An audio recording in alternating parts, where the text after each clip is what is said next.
Stacy Chapman. This is Westwind Flowers Farm and Studio, and we're located in Gordonsville, Virginia. The shop got started after we had been in production for 6 seasons, and we're looking to get flowers to a broader audience in the community. Also looking for a larger workshop space that had air conditioning and bathroom. Our farm site doesn't have that. So just looking for more space, a way to reach out to the community members more, and to be able to make daily deliveries out of. So we grow the majority of the flowers ourselves. They are seasonally grown, basically March through the early November, late October until first frost. When we can't grow something or don't grow something, or we need additional product, we go to other local farms in the area. And then beyond that, if we can't find them locally or regionally, we will source American grown, which is typically southern states or California. So we offer flowers, everything from early daffodils and bulbs in the early spring to dahlias and chrysanthemums in the fall. And of course, everything in between. And then our offerings are daily deliveries for hospitals, birthdays, anniversaries, seasonal subscriptions, and that's basically a delivery option on a weekly basis to your home or office. The event flowers and U-picks, private U-pick events. And then in addition, our space is large enough, obviously, to have workshops too. A traditional florist doesn't typically offer that kind of thing. So it's really developing a community around flowers, around local flowers, and for people to understand what we do and why we do it and why local flowers are important to the community.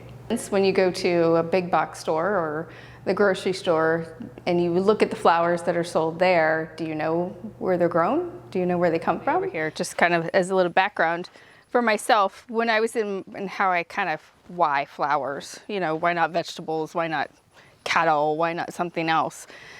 When I was in my 20s, I started working at a flower shop in Florida, and I was intrigued by all the different types of flowers that came in. But after working there for a couple years and then filling in some positions over in the Shenandoah Valley, doing the same type of work, I was like, all the flowers are all the same. Season in, season out. It was roses, it was daisies, it was carnations, and I was like, these are kind of boring, you know? No scent, or very little scent. And so I always thought I'd like to get back into flowers eventually, but not necessarily work in a retail shop, in a traditional retail shop. So then I started doing some research about maybe 10 years ago, and came across a book by Amy Stewart called Flower Confidential. And really it's a good history on the American or the world trade market and or flower market and how it works. And so it was very intriguing. And then I kind of went down the rabbit hole of different flower farms and realized, oh, flower farming is actually an industry. And flower farming was actually a bigger part of the American farming industry back in the 50s and 60s up until the 70s and 90s when we started doing these trade deals with South American countries.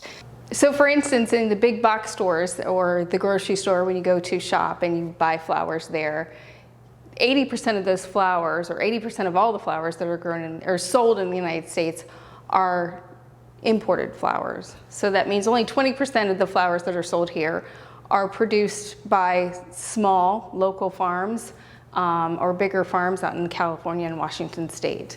And so what you will see as we kind of go along, they're not necessarily the traditional things you see in shops for several reasons. A lot of what we grow, or a lot of what our small flower farms grow, are things that don't ship well. A lot of the flowers that you see in the traditional flower shops or in bulk in the big box stores are your daisies and carnations and that kind of thing. They can be dry packed. A lot of things that we grow can't necessarily be dry packs, or they're a little more fragile and they can't be sold on the international market very well. So there's some uniqueness to what we grow. It's different than what you traditionally would see. So this is where all the good stuff starts.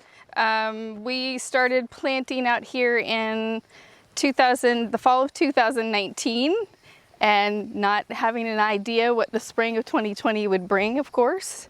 But I was really gung-ho, and we have we lease 2 acres, but we only have about 1 acre in full production at any one given time.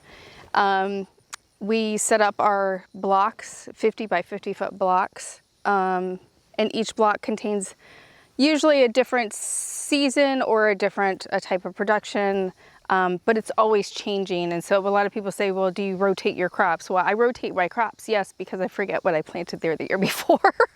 Production that kind of has come and gone. We planted in some late summer things.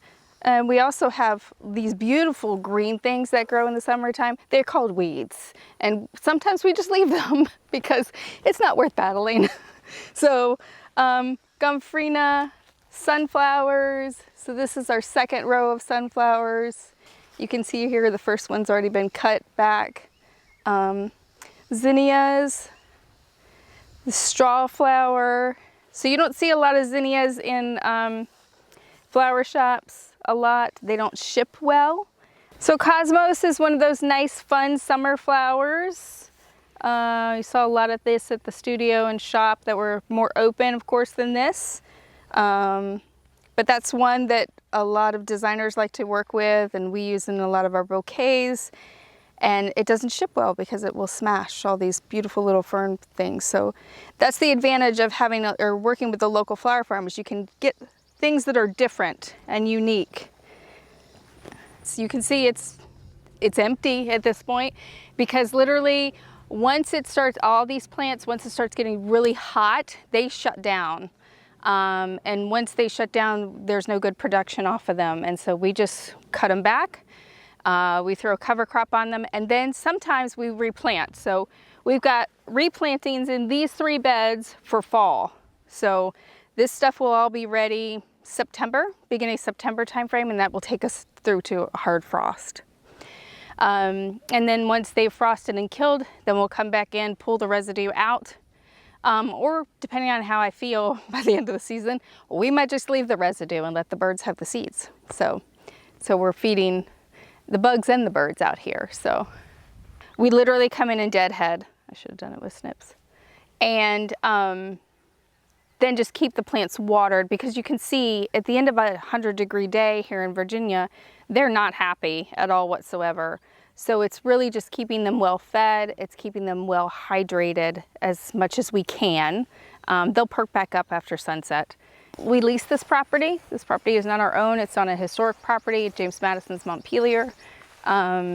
We lease it because we had a good relationship with the staff. And Tom does a lot of the heavy lifting and the mowing, which I'm thankful for, because as I told him this year, the fields have never looked so good. You have to understand, for the past 6 years, I've been doing all this on my own, maybe with one other part-time person.